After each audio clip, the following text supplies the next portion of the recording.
जिन्होंने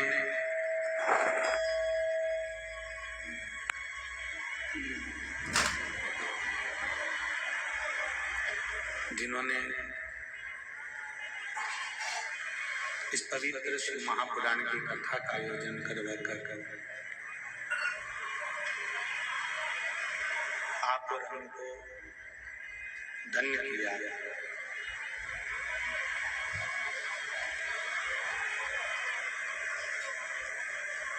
मानव का देह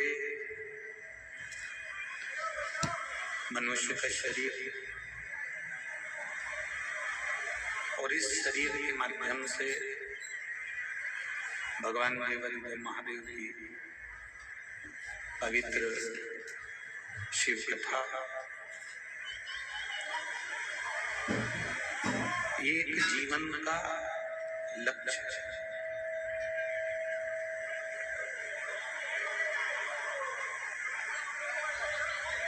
कल आपने और हमने कथा में श्रवण करा था कि भगवान देवादिदेव महादेव का मंगल विवाह माता सती जी के साथ में हुआ। फिर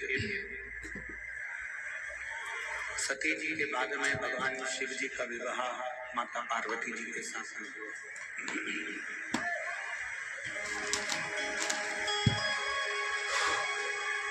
सती मैया जो राजा दक्ष प्रजापति की पुत्री है, बेटी है।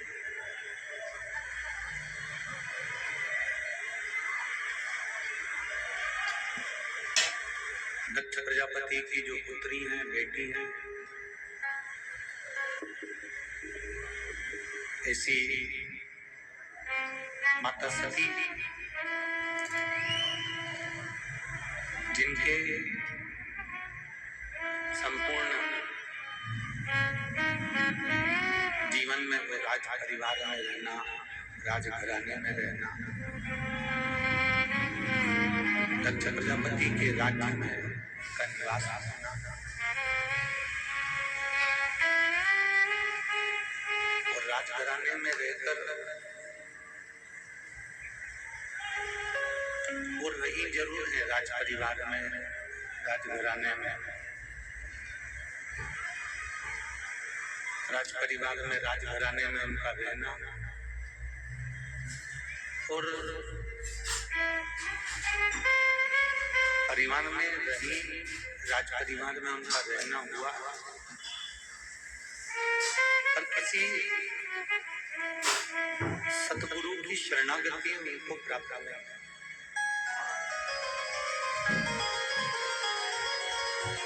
शिव महापुराण की कथा कहती है, भगवान शंकर का चरित्र करता है,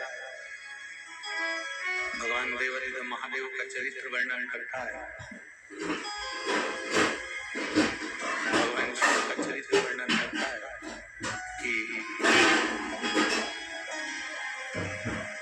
पार्वती जी और माता सती, इन दोनों में सबसे बड़ा जो अंतर कल और हमने कथा में श्रवण किया था, उसमें सबसे बड़ा अंतर है कि सती जी की बाल्यावस्था से सती माता को कोई सत्संग नहीं मिला।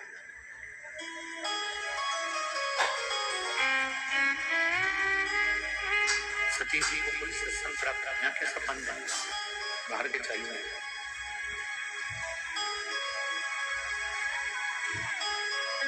माता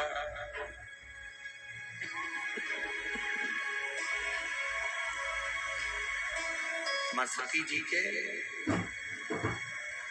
माता सती जी के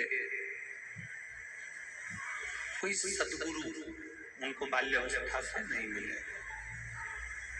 माता सती जी को कोई बाल्यावस्था से कोई गुरु का सानिध्य नहीं मिला, कोई गुरु का सानिध्य माता सती जी को प्राप्त नहीं हुआ। केवल सानिध्य हिमालय राज की बेटी, हिमालय राज की पुत्री माता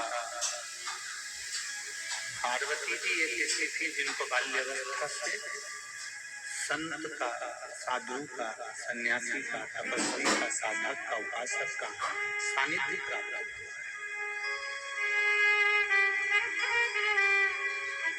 उनको सत्संग मिला। और कल कथा में हमने वर्णन किया था, आप लोग सब श्रवण कर रहे थे कि सत्संग मिलना बाल्यावस्था से संत का सानिध्य करना, गुरुजन के चरणों में बैठना, सत्संग करना, सतगुरु की शरणागति ग्रहण करना, सतगुरु के चरणों में जाकर बैठकर थोड़ी सी देर का कोई सत्संग हमारी जिंदगी में मिल जाए तो हमारे जीवन को सार्थक कर दे, हमारे जीवन को धन्य बनाए। सती मैया को वो सत्संग प्राप्त नहीं हुआ, माता सती को वो सत्संग नहीं मिला। पर माता पार्वती जी को बाल्यावस्था से देवऋषि नारद ने जो सत्संग दिया वो पार्वती जी के हृदय में, चित्त में वो विराजमान है।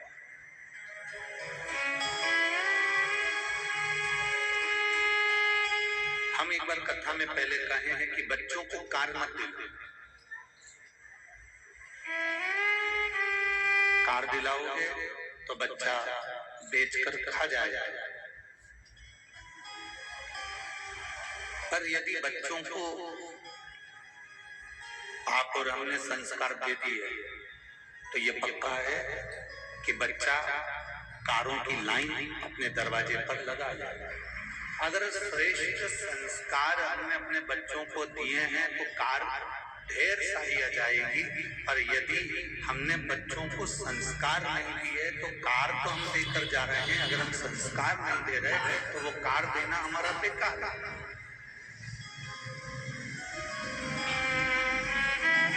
उसका कोई महत्व ही नहीं,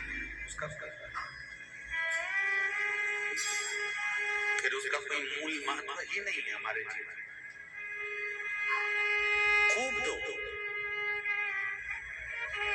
अपने बेटे को हम मना नहीं करेंगे, बेटा आपका है, आप जिंदा हो तो भी दोगे और मर जाओगे तो भी दोगे। बोलो सही है ना? कुशीनगर के जी, जिंदा हो तो भी अपने बहू बेटों को दोगे और मरने के बाद भी बहू बेटों को दोगे। कितना भी बहू से झगड़ा हो जाए पर जायदाद का हिस्सा तो उसके हक में है। तुम भले मुंह से कह दो कि मेरा बेटा नहीं मानूंगी मैं तुझको, या मेरी बहू नहीं मानूंगी तुझको, तो भी वो जायदाद का हिस्सा तो देना पड़ेगा। वो पीछे नहीं हटता। आज इस व्यासपीठ से बात देना चाहेंगे, आप लोगों के स्मरण में होगा। पहले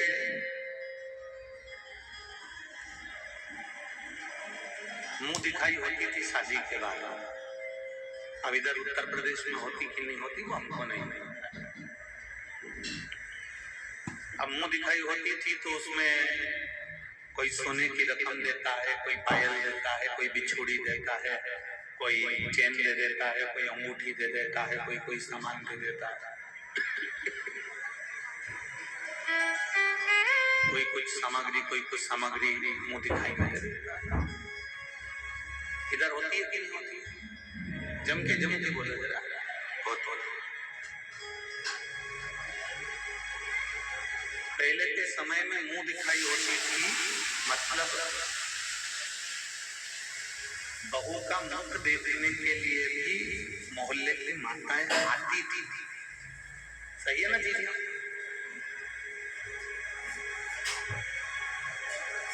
आज के जमाने में तो बहू बिना घूंघट के आती है तो मुंह दिखाई देने की जरूरत ही नहीं पड़ती।